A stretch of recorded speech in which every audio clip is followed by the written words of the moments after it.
Assalamualaikum warahmatullahi wabarakatuh.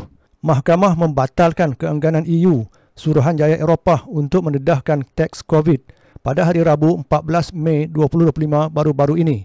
Rahsia mula terbongkar setelah New York Times menerusi Mahkamah Agung EU meminta akses kepada mesej teks dari 1 Januari 2021 hingga 11 Mei 2022 antara Presiden EU iaitu Ursula von der Leyen dan Albert Bourla, CEO Pfizer. Sebenarnya, New York Times buat siasatan dan dapat tahu wujudnya perjanjian rahsia antara mereka berdua ini yang melibatkan pembelian vaksin bernilai puluhan bilion euro.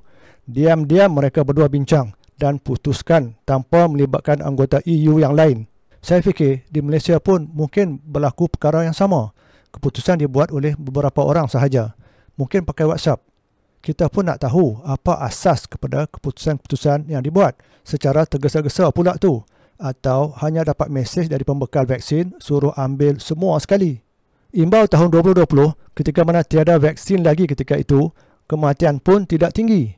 Kematian hanya tinggi tahun 2021 apabila vaksin tiba. Makin ramai disuntik. Kenapa? Bukankah vaksin tersebut seharusnya selamatkan nyawa seperti yang didakwa?